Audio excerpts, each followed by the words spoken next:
Study line-wise explanation of Poem 6, Amanda of class 10.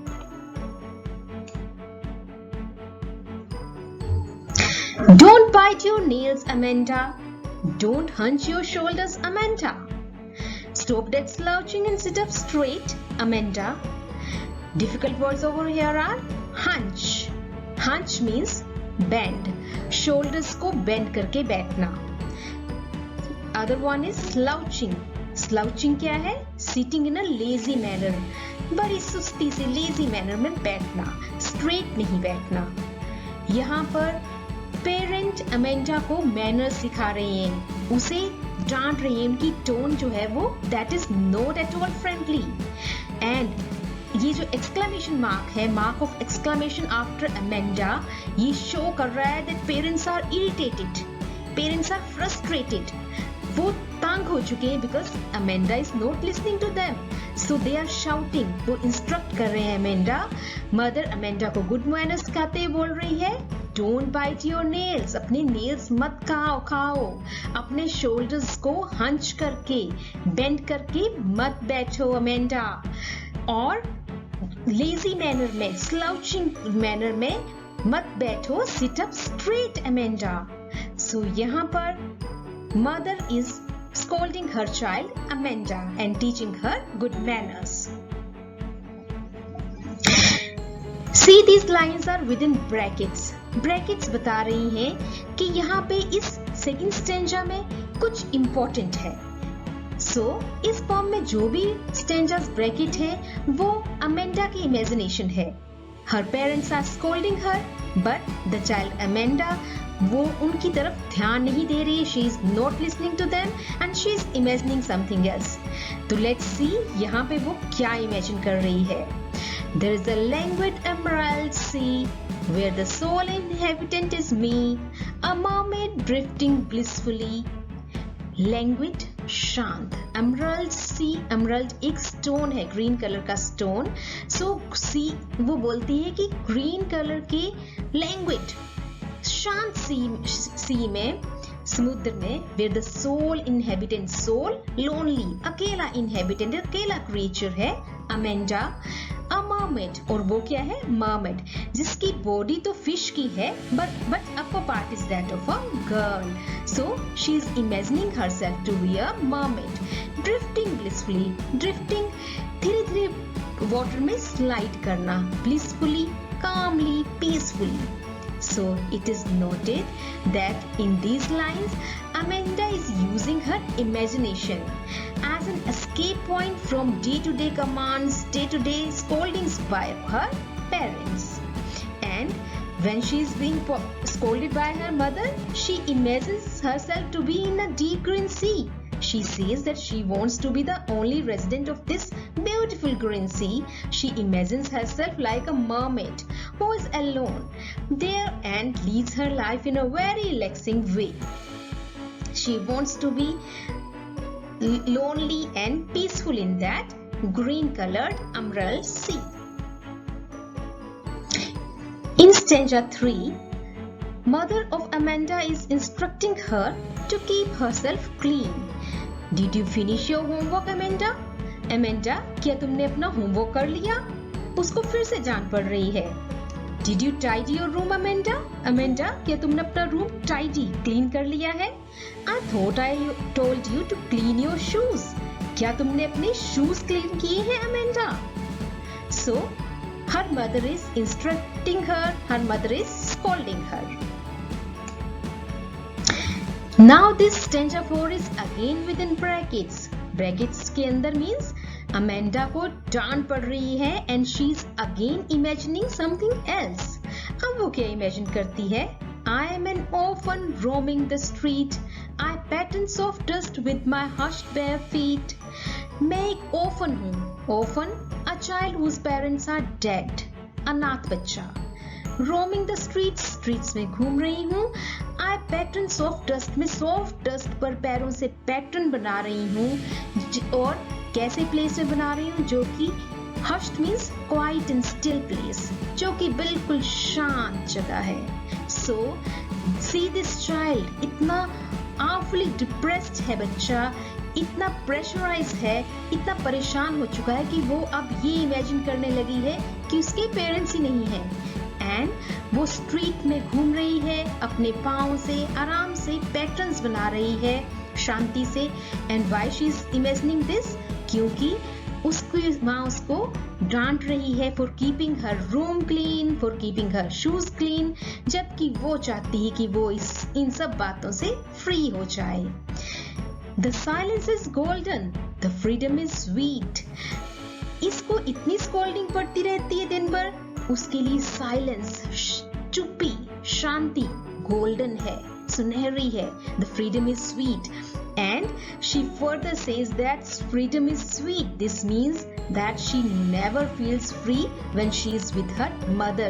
She feels so depressed that she never feels free when she is with her parents. Don't eat that chocolate, Amanda. Again, Amanda को scoldings हो रहे हैं, डांट पड़ रही है for eating chocolates. क्यों? Remember your acne, Amanda? Acne क्या है? Pimples. क्योंकि लास्ट टाइम जब अमेंडा ने चॉकलेट्स खाए थे तो उसके मुंह में पिंपल्स आ गए थे। Will you please look at me when I'm speaking to you, Amanda? Now, जब अमेंडा को डांट पड़ रही है, she is ignoring her mother. So mother is again shouting and asking her to pay attention to whatever her mother is saying to her. Now this stanza 6 is again within brackets. Within brackets means Amanda is imagining. अब जब फिर से scolding पड़ रही तो Amanda क्या imagine कर रही है? I am Rapunzel, I am Rapunzel, I have not a care. Life in a tower is tranquil and rare. अब वो इमेजिन कर रही कि वो रिपंजल है। रिपंजल क्या है? A girl in a fairy tale by Brothers green.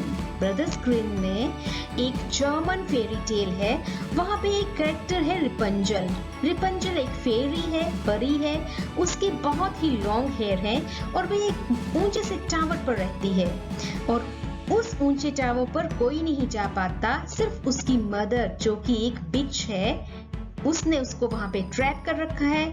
रिपंजल अपने बाल नीचे थ्रो करती है और तभी वो विच उस टावर में ऊपर आ सकती है और बालों को पकड़ के ही वो उससे नीचे जा सकती है। सो रिपंजल यहाँ पे ये अमेंडा गर्ल इमेजिन कर रही है कि वो रिपंजल है। अब उसको कुछ भी केयर करने के लिए, चिंता करने के लिए नहीं है, क्योंकि वो है इन अ टावर, एक टावर में है, ऊंचे टावर में जो ट्रैंक्विल है, रेयर है। Tranquil means calm and quiet, क्योंकि टावर में और कोई नहीं है, सिर्फ रिपंजल है, so that is quiet and rare, uncommon. ऐसा टावर कहीं नहीं है जिसमें सिर्फ रिपंजल ही रहेगी और अकेली है, इसलिए वो क्वाइट, कामनेस में रहेगी। I'll certainly never let down my bright hair. And she is further saying कि अब वो अपने ब्राइट हेयर को कभी नीचे नहीं फेंकेगी। लेट डाउन, नीचे नहीं गिराएगी, क्योंकि अगर वो नीचे अपने हेयर को गिराएगी तभी कोई टावर में आ पाएगा। So this stanza explains that Rapunzel wants to live all alone. बिल्कुल अकेले रहना चाहती है, क्योंकि she is fed up from the scoldings by her mother. She thinks she will be free and live in a peaceful environment in that tower. She also confirms to herself that she will never let her hair down to anyone, so that nobody could come to her in the tower. Now we know that Rapunzel is being scolded by her mother and Rapunzel is not listening to her mother at all. She is thinking something else and when she is scolded, she is in a very bad mood. जब आपको डांट पड़ती है तो आपका mood कैसा होता है? Definitely bad mood होता है. But for this again, her mother is scolding her. Stop that sulking at once, Amanda. Sulking, be in a bad mood. Amanda, bad mood में मत रहो, अच्छे मूड में रहा करो। You are always so moody. तुम हमेशा moody रहती हो, Amanda. Anyone would think that I nagged at you, Amanda. Nagged, harass, परेशान करना, हमेशा डांटते रहना. This is nagged. कोई भी समझेगा उसकी मदर कह रही है अमेंडा को कि मैं ही तुम्हें हमेशा नेग्ड हरास करती रहती हूँ अमेंडा, इसलिए तुम सल्किंग मूड में मूडी मत रहा करो, परेशान मत रहा करो, दुखी मत रहा करो। अब अमेंडा स्कोल्डिंग्स का रिएक्शन भी नहीं दे सकती है। If she reacts towards this by getting emotional, her mother takes this against her sense of pride and scolds her that she should not behave like this, as others would think that Amanda's mother is very dominating towards her child. So with this we have complete this poem, children. अब इस poem में हमने देखा कि Amanda की mother उसको scold भी कर रही है, हमेशा इरिटेट भी कर रही है, और जब अमेंडा का मूड खराब हो रहा है तो उसको वो ये भी कह रही है कि अपना मूड अच्छा रखो ताकि लोग ये ना समझ लें कि इसकी मदर ही खराब है, वो ही उसको हमेशा हरास करती है, परेशान करती है। यहाँ पे आर्नी है, बच्ची हरास तो हो रही है, स्कोल्ड तो हो रही है। Students, in this poem poetess is trying to tell us कि बच्चों को गुड मैनर्स सिखाने तो चाहिए, लेकिन in a very different and friendly tone, बड़े ही फ्रेंडली मेथड में सिखाने चाहिए, ना कि उनको स्कोल्ड करके। Now it's time to study literary devices of poem 6, Amanda. Students, this poem is in conversational tone. Conversational tone जिसमें ऐसे स्टाइल का यूज किया गया होता है जैसे हम कन्वर्सेशन बातचीत कर रहे हैं। मदर कैसे स्कोल्ड कर रही है अमेंडा को, वो डायरेक्टली वैसे ही डिपिक्ट किया गया है लाइंस में। So it is in a conversational tone. First of all, rhyme scheme. Let's study the rhyme scheme of the poem. See, in all these lines, we'll look at the last word. Here we have Amanda. Amanda and again Amanda. So, इस rhyme को we'll name A. And straight is different, so we'll name it B. So यहाँ पे rhyme scheme है A, B and A.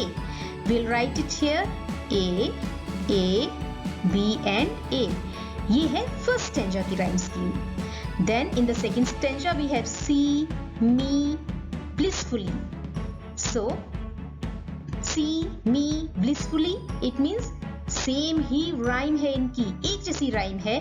So A and B तो we have already given name, इस rhyme को हम name देते हैं C. So stanza 3 we have C, C, C. In stanza 4 again Amanda, Amanda, shoes, Amanda. Amanda is rhyme A, so we'll write it as A. And shoes, shoes की rhyme different है from straight, तो इस rhyme को हम name देंगे D, क्योंकि हम already B and C name दे चुके हैं rhymes को. So the rhyme scheme is A, D and A. So in stanza 3 we have A, D and A. In stanza 4 street, feet, sweet, same rhyme. So इन सभी को same name देंगे E and E. We'll write for stanza 3 and 4 E. For stanza 5 again Amanda, Amanda, Amanda. So A and here U is different, अलग rhyme है. So इसका हम नाम देंगे E तक हम नाम दे चुके हैं, E के बाद हम नाम देंगे इसका F. So students, I hope आपने अंडरस्टैंड कर लिया है कि राइम स्कीम हम कैसे फॉर्म करते हैं. Here इस स्टैंजा में A, F and A. Rhyme scheme is A, F and A. Next is care, rare, hair. So ये भी rhyme scheme same है तीनों में, तो it is G and G. So in this stanza 6 we have rhyme scheme G. And in the last stanza we have again Amanda, Amanda, Amanda. That is A. And here we have again U. So this is F. A, F. A F A. A F A. So this is the rhyme scheme of this poem, Amanda.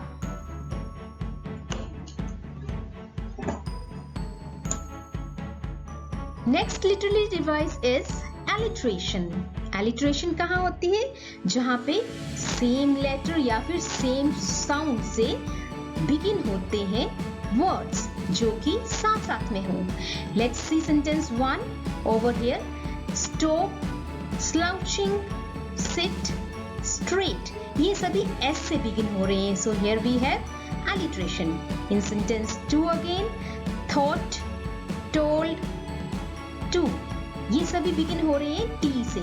So यहाँ पे भी alliteration and again you and your Y से शुरू हो रहे हैं. So they are also alliteration. In sentence 3, stop, sulking.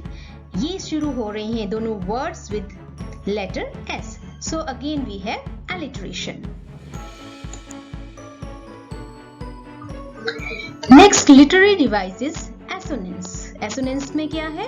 Vowel sounds की repetition. In sentence 1, O, O and O. Don't your shoulders. इसमें repetition है O vowel की. So this is assonance. In sentence 2, again thought, told, you, to, your shoes. यहाँ पे भी repetition is of O vowel. So again we have assonance. In sentence 3, will you please look at me when I am speaking to you? You look to you. यहाँ पे repetition है O vowel की. So it is assonance.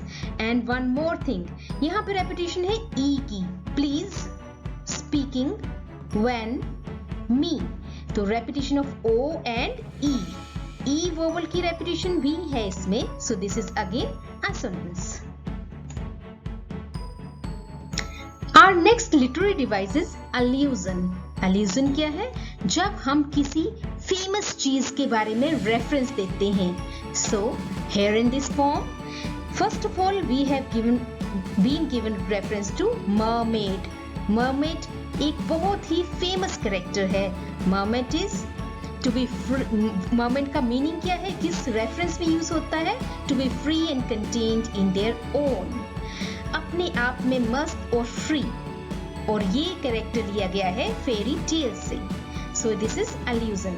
Second is Rapunzel. Rapunzel भी एक fairy है जो कि German fairy tale से लिया गया है. So again Rapunzel is an allusion.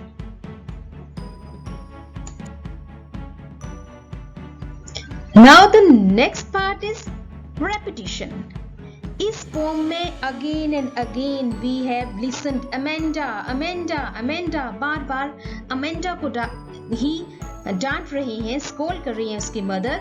So bar bar Amanda का यूज हुआ है. सो Amanda की repetition की गई है एक स्पेशल इफेक्ट डालने के लिए पोइट्री में. Our last literary device is anaphora. Anaphora में क्या है? एक ही वर्ड की repetition हो रही है 2 या 2 से ज्यादा लाइंस की बिगनिंग में. So in the first case we have lines don't bite your nails Amanda, don't hunch your shoulders Amanda. So ये दोनों लाइंस बिगिन हो रही हैं वर्ड don't के साथ. So we have anaphora. In the second instant, Did you finish your homework Amanda? Did you tidy your room Amanda? तो ये दोनों लाइंस बिगिन हो रही हैं did के साथ. So again we have anaphora. So dear students, this is the end of literary devices of poem 4 Amanda. I hope now you have understood the poem well. We have understood the difficult words, line-wise explanation, literary devices, central idea and summary of this poem. Thanks for watching. If you liked the video, don't forget to like, share and subscribe.